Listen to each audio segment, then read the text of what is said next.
John Malone, you have a very special message for the pagans on the WhatsApp group. So go ahead there. Correct. And this is something that if they want to know joy, peace, and happiness and contentment, if they want those items, no other individual is going to be able to provide it. That's number one. The only way that they will get such joy and peace and contentment is with the practice of their Catholic faith. If they've been fortunate to be baptised, making their first Holy Communion and the sacrament of confirmation. When they were baptised with the Holy Spirit. As a matter of fact, when they were conceived, they were made in the image and likeness of God.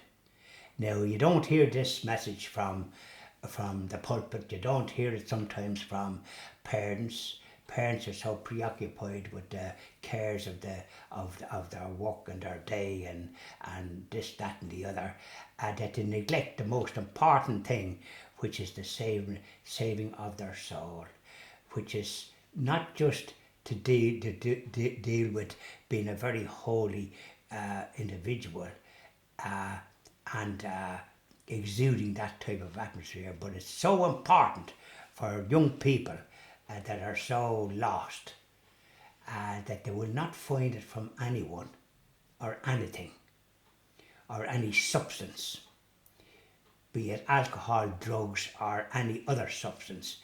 They will only find it by practicing their Catholic faith.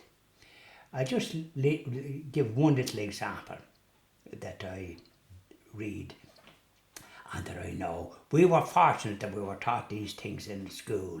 Our parents could have been a bit better about it, but we grew up in an area where there wasn't the sort of liberal, secular agenda now that's so prevalent in the world.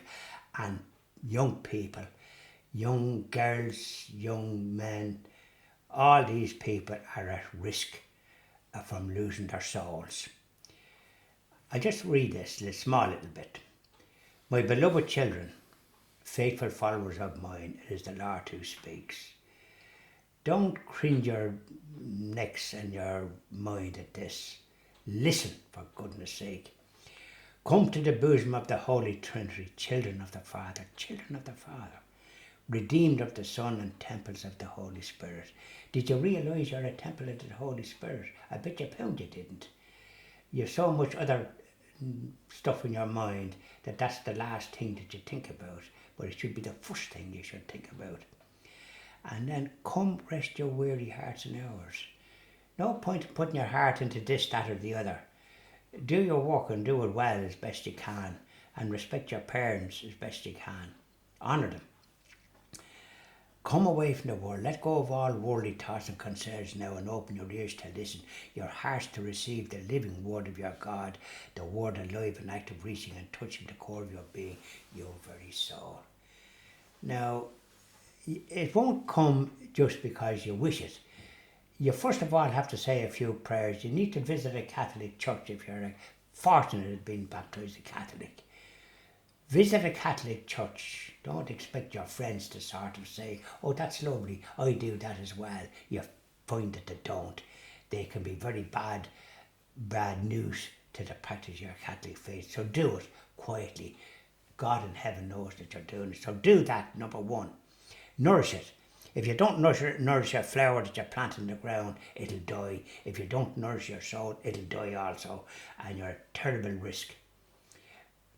Now, if you receive, you will be lifted above all earthly concerns and burdens. Now, there's a great example. Here's another one. Entrust all your cares to me and be at peace. Know that I am with you always. Now, who are you going to entrust your cares to? It's only God. But how do you do that? You say a few prayers. If you're not able to say it out, say the Our Father, Hail Mary, and glory be to the Father to you. Say an act of contrition. Visit the church. And when the church is now, Mass can be got again, go to Mass once a week. Fulfill your obligations, because if you don't go to Mass and you take that decision, you're in grave danger of mortal sin. And if anything should happen you, be killed in an accident, or God, you're in very grave danger of losing your soul. You're made in the image and likeness of God. That's why you have, whatever you have, some goodness. We all have goodness in us, but we also have badness because we suffer from original sin. So I'm advising all you little ones that are not practicing your Catholic faith and perhaps are oblivious to it. Change your ways before you're in terrible danger, because the world and the flesh and the devil will not give you any sort of comfort.